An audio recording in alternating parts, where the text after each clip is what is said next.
Hello my dear students. आज का video का जो टॉपिक है वो हमारा जो बेस्ट रहेगा वो हमारा रहेगा वेव स्फीयर। ठीक है, जिसमें हम लोग जो है कंप्लीट देखने वाले हैं कि वेव क्या होता है, वेव के नेचर्स क्या होते हैं और किस किस टाइप का वेव हमारे इस वर्ल्ड में अभी तक एग्जिस्ट करता है। उन सब चीज़ों को आज की वीडियो में हम लोग देखने वाले हैं और इसे बिल्कुल भी अंडरस्टिमेट मत कीजिएगा, क्योंकि ये बहुत ही इंपॉर्टेंट टॉपिक है हमारे किसी भी कम्पिटिटिव एग्जाम के लिए। तो देखा जाए तो हम लोग स्टार्ट करते हैं इस वेव में। तो जब हम स्टार्टिंग में देखते हैं तो पहले अंडरस्टैंड करेंगे कि आखिर वेव होता क्या है और ये काम कैसे करता है। इस चीज़ को हम लोग क्या करेंगे, पहले अंडरस्टैंड करेंगे, फिर हम लोग आगे बढ़ेंगे कि इसमें और भी क्या क्या चीज़ें होती हैं। तो हम लोग सबसे पहले देखते हैं कि वेव जो है वो एक जगह से दूसरी जगह जाता कैसे, या फिर हम वेव को समझेंगे कि वेव है क्या। तो सबसे पहले समझते हैं कि वेव एक किसी भी ऑब्जेक्ट जो हमारा है उसका एक प्रॉपर्टी है जिसके थ्रू एक जगह से दूसरी जगह वह जाता है। ठीक है, मतलब जैसे हम अगर अपनी बात करें तो हम क्या करेंगे, अपने पैरों के द्वारा एक जगह से दूसरी जगह जाएंगे। ठीक है, लेकिन अगर वेव की बात करें तो वो भी क्या करेगा, एक जगह से दूसरी जगह पर जाएगा। लेकिन अगर उसमें हम सिंपली बात करें कि वो कैसे जाएगा तो उसमें हम देखेंगे कि वह जो है, मान लेते हैं कि हम यहाँ पर विजुअलाइजेशन के साथ चलते हैं। मान लेते हैं कि ये कोई एक ऑब्जेक्ट है, ये कोई ऑब्जेक्ट है, तो ये वेव के साथ आगे नहीं बढ़ेगा, ये आगे नहीं बढ़ेगा। इसका सिर्फ इतना ही काम है कि अपने जगह पर ऊपर या नीचे होना। ठीक है, मतलब ये अपना वेव में हम स्पेशली क्या होता है कि कोई पार्टिकल जो होता है वो ट्रांसफर नहीं होता है, बल्कि एनर्जी जो होती है वो एक जगह से दूसरी जगह पर क्या हो रहा होता है, ट्रांसफर हो रहा होता है। एनर्जी क्या हो रहा होता है, ट्रांसफर हो रहा होता है। इट मीन्स कि वेव नेचर में स्पेशली वेव जो होते हैं वो क्या करते हैं, अपने जगह पर ही ऊपर नीचे होता है और उसका ये काम नहीं होता है कि अपने जगह से आगे बढ़ जाना। वहां पर केवल क्या हो रहा होता है, एनर्जी का प्रोपागेशन हो रहा होता है। मतलब एनर्जी जो है एक जगह से दूसरी जगह जा रही होती है। इसको एक सेंटेंस के द्वारा समझते हैं, बोल रहे हैं कि यह wave is a disturbance. Wave जो होता है केवल डिस्टर्बेंस होता है in the medium that carry energy, जो केवल क्या कर रहा होता है, एनर्जी को कैरी कर रहा होता है। ठीक है, और उसके बाद बोल रहा है कि one place to another place without any net movement of a particle. मतलब बोल रहा है कि एक प्लेस से दूसरी जगह पर हम लोग किस चीज को ले जा रहे होते हैं, केवल एनर्जी को ले जा रहे होते हैं एक जगह से दूसरी जगह। It transports energy by continuous periodic motion causing elastic deformation, pressure variation and changes in electric and magnetic intensity. ठीक है, तो इसमें बेसिक देखा जाए तो इसमें क्या है कि अगर हम वेव नेचर को स्पेशली समझें तो वेव में हमारा क्या ट्रांसफर हो रहा होता है, तो केवल एनर्जी ट्रांसफर हो रही होती है, ना कि यहाँ पर कोई ऑब्जेक्ट या पार्टिकल उस बॉडी का जो होता है वो ट्रांसफर हो रहा होता है। मतलब ये दोनों जो है वो बिल्कुल भी ट्रांसफर नहीं हो रही होती है, केवल क्या जा रहा होता है, एनर्जी जा रहा होता है अपने एक जगह से दूसरी जगह पर। इसमें एक विजुअलाइजेशन के साथ समझते हैं कि मान लेते हैं कि अगर ये कोई रिवर में हम क्या करते हैं, ड्रॉप करते हैं, एक स्टोन को गिराते हैं, तो उसके चारों तरफ क्या होगा, यहाँ गिरने पर उसके चारों तरफ वेव क्रिएट होगा। चारों तरफ क्या होगा, वेव क्रिएट होगा। तो इसका मतलब ये नहीं कि वहां का पानी उठकर कहीं और जा रहा है, वहां का वाटर कहीं और नहीं जा रहा है, बल्कि वहां का जो वाटर है, सपोज दैट ये पार्टिकल ये अपने जगह पर ही ऊपर नीचे वाइब्रेट हो रहा है, लेकिन इस ऑब्जेक्ट, इस स्टोन के कारण जो यहाँ एनर्जी आया वो एनर्जी आगे बढ़ रही है वेव के थ्रू। ठीक है, मतलब द वुड ब्लॉक बॉक्स। अगर हम क्या करते हैं, यहाँ एक बताने की कोशिश कर रहा है कि अगर मान लेते हैं लकड़ी का टुकड़ा हम कहीं पर रख दें जल में और यहाँ पर हम पत्थर मारें, तो लकड़ी का टुकड़ा अपने जगह पर ही क्या करेगा, वाइब्रेट करेगा, ना कि ये आगे बढ़ेगा। ठीक है, ये बेसिक इंट्रोडक्शन था कि वेव कैसे काम करता है। और वेव के कुछ प्रॉपर्टीज हैं उसको हम लोग देख लेते हैं कि वेव के क्या क्या प्रॉपर्टीज है। तो एक वेव का जो होता है वो वेवलेंथ होता है। क्या होता है, वेवलेंथ। तो बोल रहे कि the exact distance between two consecutive crest और ट्रफ। पहले क्रेस्ट और ट्रफ समझ लेते हैं। तो देखिए एक वेव जो होता है वो इस नेचर का, देखिए यहाँ पर क्या होता है, वेव को हम लोग दो भागों में बांटते हैं। पहले वेव को समझ लेते हैं कि वेव कितने भागों में बांटते हैं। तो वेव हमारा जो होता है एक लॉन्गिट्यूडिनल वेव होता है, लॉन्गिट्यूडिनल वेव होता है, एंड दूसरा होता है ट्रांसवर्स वेव। दूसरा क्या होता है, ट्रांसवर्स वेव। ओके, ये दो प्रकार के वेव होते हैं। तो अभी हम लोग क्या कर रहे हैं कि यहाँ पर ट्रांसवर्स वेव को देख रहे हैं, बाद में हम लोग लॉन्गिट्यूडनल वेव को भी देखेंगे। तो दोनों में देखिए, दोनों में क्या होता है कि वेवलेंथ जो है वो वेवलेंथ हो गया या एम्पलीट्यूड हो गया या फिर फ्रीक्वेंसी हो गई या वेव स्पीड हो गया, ये सब जो है वो कॉमन होता है सब में, दोनों में हम लोगों को सेम तरीके से पढ़ना है। तो हम यहाँ पर स्पेशली समझ लेते हैं कि वेवलेंथ, एम्पलीट्यूड, फ्रीक्वेंसी और वेव स्पीड होता क्या है। ठीक है, उसके बाद हम दोनों को जब हम डिफ्रेंशिएट करेंगे तो हम लोग देख लेंगे कि आखिर उसमें क्या डिफरेंस है। तो पहले समझते वेवलेंथ। तो वेवलेंथ यहाँ पर दिखाया है कि दो कंसेक्यूटिव क्रेस्ट और ट्रफ। तो क्रेस्ट किसको बोलते हैं? इस ऊंचाई वाले भाग को बोलते हैं क्रेस्ट, इसको क्या बोलते हैं? क्रेस्ट। और ये नीचे वाले भाग को जो गहराई में है उसको बोलते हैं क्या? ट्रफ। उसको क्या बोलते हैं? ट्रफ। ओके, इसको बोलते हैं ट्रफ। तो क्रेस्ट और ट्रफ, तो सब कुछ करते हैं क्रेस्ट। ठीक है, तो बोल रहे कि क्रेस्ट और ट्रफ यहाँ पर इसमें समझना है, यहाँ पर कुछ अलग तरीके से दिखाया गया है, तो इसको कंसिडर नहीं करना है। हम इसको अच्छे से आपको बताते हैं। ठीक है, इसको नहीं कंसिडर करना है। यहाँ पर देखना है कि वेवलेंथ जो होता है वो तो कंसेक्यूटिव क्रेस्ट, ये लगातार क्रेस्ट के बीच की दूरी जो होती है उसको हम लोग बोलते हैं वेवलेंथ। इसको क्या बोलते हैं? वेवलेंथ। ठीक है, मतलब दो लगातार क्रेस्ट की बीच का जो दूरी होता है उसी को हम लोग बोलते हैं वेवलेंथ। ठीक है, तो इसमें ज्यादा कंफ्यूजन नहीं है। फिर दूसरा समझते हैं एम्पलीट्यूड। तो एम्पलीट्यूड भी ये गलत तरीके से यहाँ शो हुआ है। यहाँ पर समझते हैं ये हमारा एम्पलीट्यूड है। ये क्या है? एम्पलीट्यूड। मतलब कि मीन पोजीशन से जितना ऊंचा उठेगा या जितना नीचे जाएगा वो दोनों तो सेम ही होगा, नीचे जितना ऊपर जाएगा उतना ही नीचे जाएगा। ठीक है, तो इसी को बोलते हैं क्या? एम्पलीट्यूड। इसी को क्या बोलते हैं? एम्पलीट्यूड। ओके, नेक्स्ट समझते हैं फ्रीक्वेंसी। तो फ्रीक्वेंसी क्या होता है? इसमें स्पेशली बोला जाता है कि पर सेकेंड जितना वेव क्रिएट होगा, पर सेकेंड जो है वो जितना वेव क्रिएट होगा उसी को हम लोग बोलते हैं क्या? अगर क्रिएट हो रहा है, जितना वेव क्रिएट हो रहा है उसी को हम लोग बोलते हैं क्या? फ्रीक्वेंसी। उसको क्या बोलते हैं हम लोग? फ्रीक्वेंसी। ठीक है, नेक्स्ट समझते हैं यहाँ पर। ठीक है, वेव, मैकेनिकल वेव और इसके बारे में। ठीक है, तो अभी हम लोगों ने देखा कि वेव कितने प्रकार के होते हैं। तुमने बताया कि दो प्रकार के होते हैं, एक पहला होता है ट्रांसवर्स वेव और दूसरा होता है लॉन्गिट्यूडनल वेव। दोनों को अच्छे तरीके से समझते हैं। बोला जा रहा है कि ट्रांसवर्स वेव में जो होता है, सपोज करते हैं कि यहाँ पर कोई पार्टिकल है तो ये अपने पोजीशन पे ही ऊपर नीचे क्या करेगा? वाइब्रेट करेगा। मतलब प्रोपागेशन तो इस डायरेक्शन में वेव का हो रहा है, बट हमारा क्या है? पार्टिकल जो है अपने जगह पर प्रोपागेशन की डायरेक्शन के जस्ट परपेंडिकुलर क्या करेगा? वाइब्रेट करेगा। तब हम उसको बोलेंगे ट्रांसवर्स नेचर ऑफ वेव। ठीक है, या फिर ट्रांसवर्स टाइप ऑफ वेव। ठीक है, तो ये ट्रांसवर्स था। मतलब क्या बोल रहा है कि इसमें पार्टिकल का मोशन देखा जाए तो पार्टिकल जो है perpendicular to the direction of the wave travel. मतलब जिस डायरेक्शन में हमारा, अगर सपोज करते हैं इस डायरेक्शन में हमारा वेव ट्रेवल कर रहा है तो इसके जस्ट परपेंडिकुलर क्या करेगा? ये वाइब्रेट करेगा। परपेंडिकुलरली क्या करेगा? वाइब्रेट करेगा। तब इसको बोलेंगे ट्रांसवर्स वेव। दूसरा समझते हैं लॉन्गिट्यूडनल वेव। लॉन्गिट्यूडनल वो बोल रहा है कि अगर जिस डायरेक्शन में हमारा क्या है वेव ट्रेवल कर रहा है और सेम डायरेक्शन में हमारा क्या करेगा? पार्टिकल जो है वो मूव करेगा, तब हम इसको बोलेंगे लॉन्गिट्यूडनल वेव। तब हम इसको क्या बोलेंगे? Longitudinal wave. बोला पार्टिकल मोशन। यहाँ पर पार्टिकल का मोशन के बारे में बताया जा रहा है कि along या parallel to the direction of wave travel.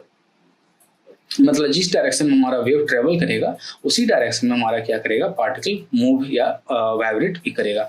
इसमें किया ना बोलो travel in the form of crest and trough. इसमें बोलता है कि क्रेस्ट और ट्रफ बनाया जाता है। मतलब मैंने बताया था कि ये जो होता है वो क्रेस्ट होता है। वो क्या होता है? क्रेस्ट होता है। और दूसरा ये जो होता है वो क्या होता है? ट्रफ होता है। ये क्या होता है? ट्रफ होता है। ठीक है, ये दो तरीके से बनता है। लेकिन इसका बात करें तो इसमें बनता है कंप्रेशन एंड रेयरफेक्शन। तो देखिए रेयरफेक्शन बोलता है जहां दूर दूर हो जाता है, तो यहाँ रेयर हो गया, मतलब बहुत कम होगा, तो रेयरफेक्शन यहाँ बोलेंगे। क्या बोलेंगे? रेयरफेक्शन। ठीक है, इसको क्या बोलेंगे? रेयरफेक्शन। लेकिन जहां सटा आ जाएगा उसको बोलेंगे क्या? कंप्रेशन। मतलब कि यहाँ हमारा जो है वो सारे पार्टिकल क्या हो गए हैं? कंप्रेस हो गए, मतलब कि सिकुड़ गए हैं। ठीक है, तो ये होता है यहाँ पर कंप्रेशन एंड रेयरफेक्शन। मतलब कि हमारा अगर ट्रांसवर्स में बनता है तो क्रेस्ट और ट्रफ बनता है, लेकिन इसमें बात करें हम लॉन्गिट्यूडनल में तो रेयरफेक्शन एंड कंप्रेशन बनता है। उसी तरीके से इसका रियल लाइफ में देखते हैं तो रिपल ऑन वाटर। वाटर में जो रिपल बनता है उसको vibration of the guitar string, guitar string जो होता है, गिटार का जो तार होता है वो जो वाइब्रेट करता है वो भी हमारा क्रेस्ट एंड ट्रफ बनाता है। ठीक है, दूसरा क्या, लॉन्गिट्यूडनल वेव। लॉन्गिट्यूडनल वेव में sound travelling through the air, मतलब साउंड जो हमारा ट्रेवल करता है वो लॉन्गिट्यूडनल नेचर ऑफ वेव को फॉलो करता है। जबकि बात करें कि हम वाटर बिहेवियर को, तो वो इसमें होता है।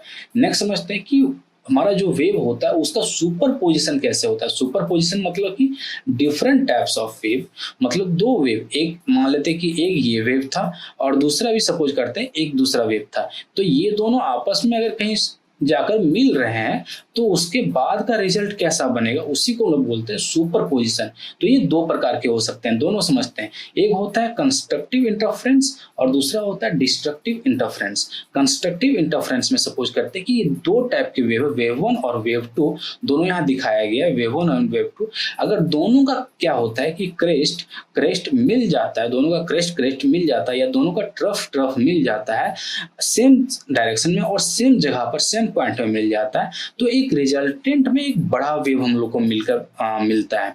तो इसको बोलते हैं रिजल्टेंट में एक अच्छा वेव और ज्यादा पावरफुल वेव मिलता है। लेकिन डिस्ट्रक्टिव टाइप में क्या होता है, ठीक है, इसमें क्या होता है, इसमें दिखाया जा रहा है, इसमें हालांकि यहाँ पर फिगर इसमें गलत दिखा दिया गया है, तो इसमें ऐसा नहीं होता है। इसमें होता है कि एक का क्रेस्ट जो होता है वो दूसरे के ट्रफ के साथ मिल जाता है, दूसरे के क्या ट्रफ के साथ मिल जाता है, तब यहाँ पर डिस्ट्रक्टिव नेचर का बन जाता है, मतलब कि एक दूसरे को कैंसिल आउट कर देते हैं और रिजल्टेंट में जो हमारा वेव पहले मिल भी रहा होता है वो हमारा पूरी तरीके से नल हो जाता है या फिर जीरो रिजल्टेंट मिलता है। इसको बोलते हैं डिस्ट्रक्टिव, मतलब कि पहले का क्रस्ट सपोज करते हैं कि एक ये वेव था, ठीक है, ये पहला वेव था, यहाँ वेव 1 था और एक सेम वेव जो इसका जो क्रेस्ट था वो इसके साथ मिल गया, ठीक है, इस टाइप से इंटरफ्रेंस हो गया, इस टाइप से। तो यहाँ क्या होता है ना कि दोनों डिस्ट्रक्ट कर देते हैं, दोनों एक दूसरे को क्रॉस कर देते हैं, तो यहाँ पर हमारा कंप्लीट वेव जो होता है वो मिल जाता है, नहीं बचता है, ठीक है। इसको बोलते हैं डिस्ट्रक्टिव नेचर ऑफ वेव। फिर समझते हैं वेव बिहेवियर कैसे करते हैं, उस चीज को हम लोग समझ लेते हैं। तो वेव जो है एक नॉर्मल हमारा जब लाइट रिफ्लेक्शन होता है उसी तरीके से वेव भी हमारा क्या करता है, बिहेव करता है। तो इसका बिहेवियर को देखें तो इसका बोला जाता है कि एंगल ऑफ इंसिडेंट, एंगल जिस इंसिडेंट में, मतलब यहाँ जो एंगल इंसिडेंट बनाएगा उतना ही एंगल ऑफ रिफ्लेक्शन के साथ वो वेव जो है वो फिर से मुड़ जाएगा, मतलब इस जिस एंगल से आया उसी एंगल के साथ वो हॉरिजॉन्टल के साथ मुड़ जाएगा। ये पहला है, बोल रहा है कि when we have wave strike या सरफेस सेपरेटिंग टू मीडिया या part of is thrown back into the original medium, the angle of the incident equal to the angle of reflection, ठीक है। और यहाँ पर दूसरा होता है, इसको बोलते हैं रिफ्लेक्शन, इसको क्या बोलते हैं, रिफ्लेक्शन। एक होता है रिफ्रैक्शन, क्या होता है, रिफ्रैक्शन। तो रिफ्रैक्शन में क्या होता है, ये मान लेते हैं कि मीडियम 1 है, तो मीडियम 1 से मीडियम 2 की ओर अगर वेव मूव कर रहा है तब इसमें क्या होता है कि ये स्लाइटली जो परपेंडिकुलर सपोज करते हैं, यहाँ परपेंडिकुलर से मतलब कि ये जाना चाहिए था कुछ इस प्रकार से, लेकिन ये परपेंडिकुलर की तरफ थोड़ा सा क्या हो जाता है, झुक जाता है। ये हमारा क्या होता है, मीडियम 1 से मीडियम 2 में जब जाता है तब ये इस तरीके के फिनोमेना हम लोग को देखने को मिलती है। बोल रहा when your wave passes from one medium to another it is bent, मतलब थोड़ा झुक जाता है। Wave are travel at different speed in different material, so the ratio of their wavelength equal to the ratio of their speed, मतलब उन दोनों का wavelength मान लेते हैं, यहाँ पर जो इसका वेवलेंथ था मतलब x वेवलेंथ, x1 वेवलेंथ था, ठीक है, और तो उस टाइम उसकी स्पीड जो थी वो s1 था। तो नेक्स्ट टाइम जब इस मीडियम में गया तो यहाँ इसका वेवलेंथ x2 हो जाएगा और x2 में उसका क्या होगा, s2 स्पीड होगा और ये दोनों का जो रेशियो होगा वो एकदम इक्वल होगा, इन दोनों का रेशियो क्या होगा, एकदम इक्वल होगा। नेक्स्ट समझते हैं वेव बिहेवियर क्या होता है डिफ्रैक्शन के बारे में। तो डिफ्रैक्शन समझते हैं the bending of wave around the edges of the obstacle and spreading it into geometrical shadow, ठीक है। बोल रहा है कि वेव बिहेवियर में diffraction the bending of wave around the edges of an obstacle, ठीक है, obstacle and spreading it into geometrical shadow, मतलब क्या बोल रहा है कि अगर इस वेव को यहाँ से आकर टकराया और हल्का ऑब्स्टेकल के साथ जो पास हुआ और ये इस तरीके से जो बैंड हो रहा है उसी को बोलते हैं डिफ्रैक्शन, उसी को क्या बोलते हैं, डिफ्रैक्शन। द वेवलेंथ रूल इसमें क्या बोलता है, the scale of the diffraction is highly dependent on the wavelength relative to the size of the obstacle. Okay, बोल रहा है कि इसमें एकदम जो size of the obstacle, obstacle मतलब किसको बोला जा रहा है, ऑब्स्टेकल इसको बोला जा रहा है, मतलब जो इसको रुकावट डाल रहा है ना उसको ऑब्स्टेकल बोला जा रहा है। तो एकदम उसी पर हाईली डिपेंडेंट होता है कि ऑब्स्टेकल कैसा, उसी पर हाईली क्या करते हैं, डिपेंडेंट करते हैं। रियल वर्ल्ड एप्लीकेशन में इसका क्या, साउंड वेव जो होता है वो are large enough to diffract around the wall and so you can hear around corners visible light are microscopic wavelength requiring corresponding macroscopic obstacle to diffract। Okay, तो बोल रहे कि रियल लाइफ में sound जो होता है वो हाईली डिफ्रैक्टिव नेचर का होता है, वो बहुत ज्यादा डिफ्रैक्ट होता है, हमेशा कोनों से क्या होता है, डिफ्रैक्ट होता रहता है। नेक्स्ट समझते हैं पोलराइजेशन। पोलराइजेशन कहने का मतलब क्या हुआ कि ये property that strictly distinguishes transverse wave from longitudinal wave when the displacement pattern lie entirely in one place, the wave is said to be plane polarized। क्या बोलने की कोशिश कर रहा है कि ये प्रॉपर्टी है, स्ट्रिक्टली प्रॉपर्टी है जो डिफरेंशिएट करता है कि इसको ट्रांसवर्स वेव को लॉन्गिट्यूडनल वेव से। ठीक है, बोल रहा है कि जब डिस्प्लेसमेंट जो होता है पैटर्न, डिस्प्लेसमेंट का जो पैटर्न होता है वो पूरी तरीके से उस प्लेन पे लाई करता है जिस प्लेन से वो क्या हो रहा है, पोलराइज्ड हो रहा है। मतलब यहाँ पर मल्टी डायरेक्शनल ट्रांसवर्स डिस्प्लेसमेंट, मतलब यहाँ बहुत तरीके के क्या हो रहे हैं कि यहाँ पर वेव पास हो रहे, बट यहाँ से जाने के बाद एक सिंपल वेव, पोलराइज्ड वेव हमको मिलता है, पोलराइज्ड फिल्टर मिलता है, उसी को बोलते हैं कि हमारा ये पोलराइज्ड वेव है। ठीक है, पोलराइजेशन हो चुका है, मतलब कि वो एक पोल में आ चुका है। ठीक है, डिफरेंट टाइप्स है, जैसे इसका स्पेशली यूज होता है माइक में। जब माइक क्या करता है, माइक में क्या हो रहा होता है कि हमारे अगल बगल में बहुत सारा क्या होता है, नॉइस होता है, लेकिन माइक क्या करता है, हमारे सारे नॉइस को फिल्टर आउट करके हमें एक मोनो जिसमें सबसे ज्यादा पावर होता है उसी को हमें लाकर दिखा देता है। फिर यहाँ देखते हैं बोल रहे electromagnetic leap removing the medium. ठीक है, इसमें क्या बताने की कोशिश कर रहा है कि ये जो मैन है, मतलब कि Heinrich Rudolf Hertz, German physicist हैं, was the first to broadcast. ये पहले आदमी थे जिन्होंने फर्स्ट टाइम क्या किया था, ब्रॉडकास्ट किया था और रेडियो वेव को, और साथ में रिसीव भी किए थे। He produced electromagnetic wave, sent them and through the space and measured their wavelength and velocity. मतलब कि ये पहले आदमी थे जिन्होंने इलेक्ट्रोमैग्नेटिक वेव को स्पेस में भेजा था और फिर उसको मेजर किया था, उसका वेवलेंथ और वेलोसिटी को। ठीक है, इसमें कुछ बातें हैं जो हम लोग समझ लेते हैं। बोल रहा है कि द प्रेजेंट शिफ्ट, बोल रहा है energy can be transmitted through an absolute vacuum in the form of electromagnetic radiation. बोल रहा है कि एनर्जी को हम लोग क्या कर सकते हैं, वैक्यूम में ट्रांसफर कर सकते हैं। ठीक है, किसके थ्रू, किसके फॉर्म में, तो इलेक्ट्रोमैग्नेटिक के रेडिएशन के फॉर्म में हम लोग क्या कर सकते हैं, भेज सकते हैं। नो फिजिकल पार्टिकल, यहाँ पर कोई फिजिकल पार्टिकल का रिक्वायरमेंट नहीं होता है। ठीक है, ओरिजिन इसके बारे में क्या बता रहे हैं, emitted when electrically charge particle change energy state और व्हेन इलेक्ट्रॉन रिपीटली ऑक्सीलेट। मतलब यहाँ बताने की क्या कोशिश कर रहा है, एनर्जी स्टेट का मतलब क्या होता है कि अगर सपोज करते हैं ये बीच में हमारा क्या है, न्यूक्लियस है, इसकी चारों तरफ हमारे क्या करेंगे, इलेक्ट्रॉन्स रिवॉल्व करेंगे। तो अगर इलेक्ट्रॉन्स रिवॉल्व करेगा तो ये अपना मान लेते हैं कि आउटर मोस्ट सेल से जंप करके इनर मोस्ट सेल में आता है। ठीक है, तो ये एक इलेक्ट्रोमैग्नेटिक वेव क्या करेगा, जनरेट करेगा, इलेक्ट्रोमैग्नेटिक वेव क्या करेगा, जनरेट करेगा, और वो जो होगा वो फ्रीली वैक्यूम में क्या कर सकता है, जा सकता है। सिमिलरली एक मान लेते हैं कि एक कोई इलेक्ट्रॉन जो है वो इनर सेल में है और अगर ये जंप करके आउटर मोस्ट सेल में जाता है तब भी ये क्या करेगा, इलेक्ट्रोमैग्नेटिक वेव जो है वो जनरेट करेगा। तो ये दो तरीके से फिनोमेना हो सकता है और इन दोनों फिनोमेना के साथ हम क्या कर सकते हैं, इलेक्ट्रोमैग्नेटिक वेव को जनरेट कर सकते हैं और उसको ऑक्सीलेट कर सकते हैं। ठीक है, नेक्स्ट समझते हैं कि इलेक्ट्रोमैग्नेटिक कंटिन्यूम क्या होता है। इसमें एक देखिए यहाँ पर बताया जाता है कि रेडियो वेव का जो फ्रीक्वेंसी कहाँ से कहाँ लाई करेगा, माइक्रोवेव, इंफ्रारेड वेव और विजिबल लाइट जो होता है, साथ में अल्ट्रावायलेट रे, एक्सरे, गामा रे, ये सारे जो है वो कहाँ पे लाई करते हैं, कितनी उसकी फ्रीक्वेंसी होती है और कितना उनका क्या होता है, वेवलेंथ होता है। ये सारा चीज इसमें बताया जा रहा है, इसको आप अच्छे से देख लीजिएगा। ठीक है, ये इलेक्ट्रोमैग्नेटिक वेव के बारे में जनरली बताया जा रहा है। नेक्स्ट समझते हैं, इसमें बोल रहा है कि इलेक्ट्रोमैग्नेटिक डीप टाइप, अब बोल रहे रेडियो वेव और माइक्रोवेव को दोनों को अलग अलग करके बताया गया। तो रेडियो वेव जो होता है ये एक कम्युनिकेटर होता है, ये क्या कम्युनिकेट करते हैं हम लोग इसके थ्रू। बोल रहा है कि produce by accelerated motion of charge in the conducting wire मतलब रेडियो वेव को कैसे करते हैं, तो इसमें जब चार्ज को बहुत तेज एक्सलेट करवाया जाता है कंडक्टिंग वायर में, तब जनरेट होता है हमारा क्या, रेडियो वेव जनरेट होता है। ठीक है, इसमें क्या होता है, एम्पलीट्यूड मॉड्यूलेशन होता है, फ्रीक्वेंसी मॉड्यूलेशन होता है। ठीक है, और ये सबका अलग अलग टाइप से हम लोग इस सब का यूज कर लेते हैं, जिसमें 530 बोल रहा है कि एम्पलीट्यूड मॉड्यूलेशन में 530 किलोहर्ट्ज से लेकर 1710 किलोहर्ट्ज तक क्या हो सकता है कि इसमें जनरेट किया जा सकता है।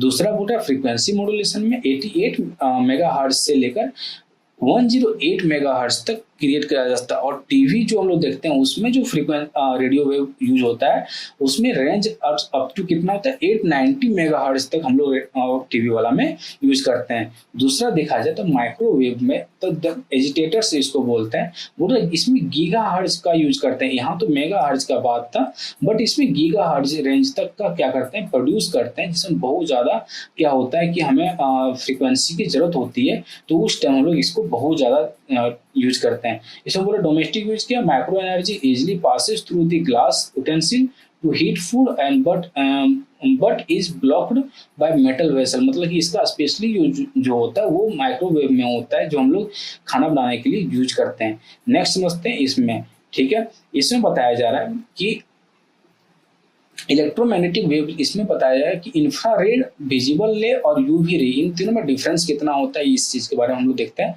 बोल रहा है कि हीट वेव जो होती है वो हमारा क्या होता है, CO2। अच्छा, हीट वेव के बारे में तो इसमें समझ लेते हैं कि इंफ्रारेड वेव जो होता है ये हमारा जो है कहाँ से आ रहा होता है, सन से आ रहा होता है। ये मान लेते हैं हमारा क्या है, सन है, सन से इंफ्रारेड आया। ठीक है, सन से, सॉरी ये सन से नहीं, यहाँ पर ये नहीं, यहाँ पर क्या हो रहा होता है कि इंफ्रारेड जो है वो हीट हॉट बॉडी से जनरेट हो रहा होता है। हॉट बॉडी से क्या होता है, जनरेट होता है इंफ्रारेड वे, और ये हमारा क्या एब्जॉर्ब बाय अर्थ सरफेस, जिसको अर्थ का सरफेस एब्जॉर्ब कर लेते हैं या ट्रैप कर लेता है green house gases, CO2 and water vapour. Specially ये क्या करता है, सारे हीट को अपने में एब्जॉर्ब कर लेते हैं, और ग्लोबल का टेम्परेचर हमारे मतलब कि एटमॉस्फेयर का टेम्परेचर जो होता है उसको मेंटेन करने में क्या करता है, हेल्प करता है।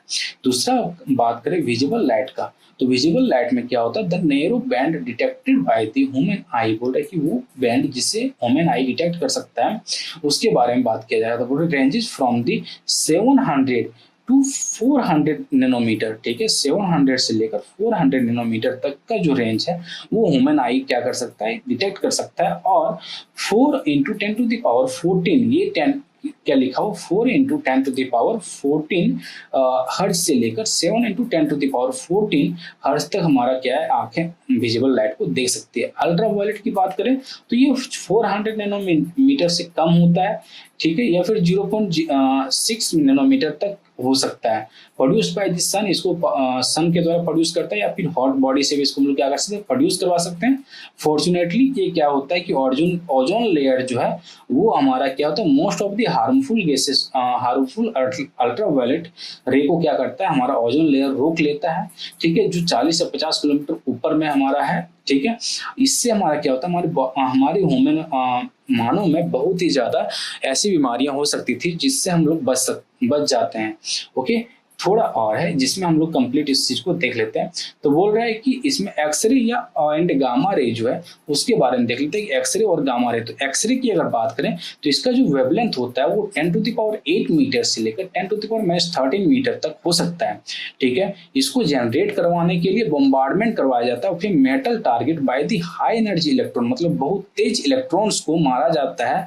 किस पे, तो मेटल सरफेस पे मारा जाता है। ये क्या है, एक मेटल सरफेस है, ये क्या है, एक मेटल सरफेस है, और इस पे बहुत तेज इलेक्ट्रॉन्स को क्या किया जाता है, मारा जाता है। तब यहाँ पर से जनरेट होता है एक्सरे, तब यहाँ से जनरेट क्या होता है, एक्सरेज। ओके, गामा रे की बात करें तो बोल रहे कि the absolute upper frequency limit of the spectrum is wavelength 10⁻14 nanometre, उसको बोलते हैं गामा रे। उसको क्या बोलते हैं, -14 तक उसको गामा रे बोलते हैं। और इसको प्रोड्यूस करने के लिए न्यूक्लियर रिएक्शन करवाया जाता है, न्यूक्लियर रिएक्शन करवाया जाता है, तब ये रेडियो एक्टिव न्यूक्लियाई बनता है और फिर गामा रे जनरेट होती है। नेक्स्ट समझते हैं कि एटमॉस्फेरिक प्रोपागेशन जो होता है वो बाउंसिंग वर्सेस बीमिंग क्या होता है, बाउंसिंग और बीमिंग दोनों को समझते हैं। तो बाउंसिंग में जो इसलिए हो रहा होता है, क्या होता है कि यहाँ से हम इस चीज को भेजे और ये सीधा कहीं और आ गया, तो इसको बोलते हैं बाउंसिंग। और एक जो है यहाँ से गया और यहाँ से फिर रिटर्न आया, तो इसको बोलते हैं बीमिंग। दोनों को समझते हैं। बोल रहे हैं कि ये एक आयनोस्फेयर है और आयनोस्फेयर क्या करता है, लो फ्रीक्वेंसी वाले वेव्स को क्या करता है, इजिली रोक कर उसको मोड़कर फिर नीचे भेज देता है। तो इसमें हमारा जो होता है वो स्ट्रेंथ जो होता है घट जाता है, इसमें बहुत कम स्ट्रेंथ मिलता है। जो पहले के हमारा 2G नेटवर्क हुआ करते थे वो इसी पर बेस्ड हुआ करते थे, लेकिन अब के जो 5G नेटवर्क होते हैं वो क्या होते हैं, सीधे सैटेलाइट से कनेक्ट होते हैं और सैटेलाइट से किसी भी एरिया में वो क्या किया जा सकता है, भेजा जा सकता है, जो स्पेशली डिफेंस एरिया में काम करता है। और मतलब कि हमारे जो 5G नेटवर्क है उसमें इस टाइप की चीजें लगी हुई होती हैं। नेक्स्ट समझते हैं कि synthesis of universal language of waves. ठीक है, किसी भी लैंग्वेज का वेव हमारा जो है किसी भी टाइप का वेव जो है कैसे हम लोग बना सकते हैं। बोल रहे हैं कि द यूनिफाइंग पैटर्न, बोल रहे हैं कि फॉर्म या pond ripple to a nuclear gamma ray the underlying mathematical physics. ये कुछ हाई लेवल की थिंकिंग है, इसको अगर आप मन करें तो इसमें थोड़ा बहुत पढ़ लीजिएगा और जो भी आपको नहीं समझ में आए तो आप कमेंट में हमको क्या कर सकते हैं, क्लियरली पूछ सकते हैं, या आप अपना कुछ राय हो तो उसमें आप क्या कर सकते हैं, इजीली बता सकते हैं। और अगर वीडियो आपको पसंद आए तो आप लाइक कर सकते हैं। थैंक यू, मिलते हैं तब नेक्स्ट वीडियो में, तब तक के लिए आप अपना ध्यान रखिएगा।